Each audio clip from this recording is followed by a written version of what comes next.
பிரதீபன் அப்படின்ற துறவி ஒரு நதிக்கரையில் உட்காந்து தியானம் செஞ்சிட்ருக்காரு. அவர் தியானம் செஞ்சிட்ருக்கும் பொழுது ஒரு அழகான பெண் வந்து அந்த துறவியோட வலது தொடையில் வந்து உட்கார்றாங்க. உடனே திடுக்கிட்டு கண்முழிச்ச துறவி, யாருமா, எதுக்கு வந்து என் வலது தொடையில் உட்காந்தீங்க, உங்களுக்கு என்ன வேணும் அப்படின்னு கேட்குறாங்க. உடனே அந்த பெண்ணும், என் பேர் தான் கங்கை அப்படின்னு சொல்கிறாங்க. கங்கையா அப்படின்னு ஆச்சரியத்தோட பிரதீபன் கேட்க, ஆமாம், பிரம்மனோட கமண்டலத்திலேருந்து வெளியே வந்து விஷ்ணுவோட பாதத்தை அடைஞ்சி பகீரதனோட தவத்துக்கு மெச்சு சிவபெருமானோட ஜடாமுடியில் இருக்கிற கங்கை நான் தான் அப்படின்னு சொல்கிறாங்க.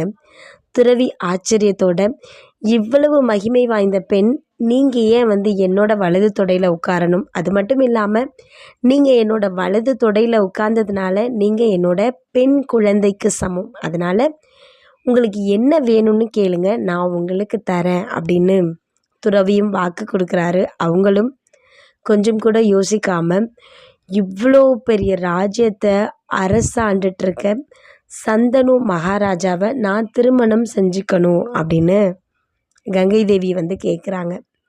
பிரதீபனும், சந்தனு என்னோட பையன்தான், உங்களோட விருப்பத்தை நான் நிறைவேற்றுறேன் அப்படின்னு வாக்கு கொடுத்து கங்கையை அனுப்பி வைக்கிறாரு. இப்படியே போயிட்டுருக்கும் பொழுது ஒரு நாள் சந்தனு மகாராஜா வந்து தன்னோட அப்பாவான துறவியாக இருக்கிற பிரதீபனை வந்து பார்க்குறாங்க. அப்பா, நான் ஒரு நல்ல மகாராஜாவாக இருந்துட்டேன், நான் ஒரு நல்ல பையனாக இருக்கேனான்னு எனக்கு ரொம்ப சந்தேகமாக இருக்குது. உங்களுக்கு ஏதாவது ஆசை இருந்தால் சொல்லுங்கள், கண்டிப்பாக நான் நிறைவேற்றுறேன் அப்படின்ட்டு. உடனே பிரதீபன் என்ன சொல்கிறாருன்னா, கங்கை அப்படின்ற அந்த பெண்ணை வந்து நீ திருமணம் செஞ்சுக்கணும், அதுதான் என்னோட ஆசை அப்படின்னு சொல்கிறாரு. உங்களோட விருப்பப்படியே நான் கல்யாணம் பண்ணிக்கிறேன்ப்பா அப்படின்னு சந்தனு மகாராஜாவும் வாக்கும் கொடுக்குறாரு. திருமணமும் தடபுடலாக ரெடி ஆயிட்டுருக்கு. அப்போது கங்கை தேவி ஒரு வரம் கேட்குறாங்க சந்தனு மகாராஜா கிட்ட.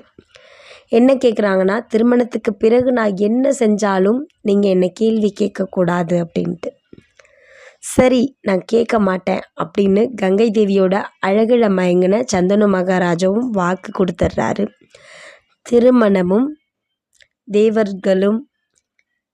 தெய்வங்களும் வாழ்த்துற அளவுக்கு அவ்வளோ ஒரு சந்தோஷமாக நடக்குது. திருமணம் நடந்து முடிந்த பிறகு கங்கை தேவி தாய்மை அடைகிறாங்க. இதை கேட்ட சந்தனு மகாராஜா மட்டும் இல்லை, அங்கே இருந்த மக்கள் அனைவரும் அவ்வளோ ஒரு சந்தோஷத்தில் இருக்காங்க. வாரிசு வரப்போகுது அப்படின்னு. ஆனால் கங்கை தேவி எவ்வளோ ஒரு கொடுமையான வேலை செஞ்சாங்கன்னு தெரியுமா உங்களுக்கு?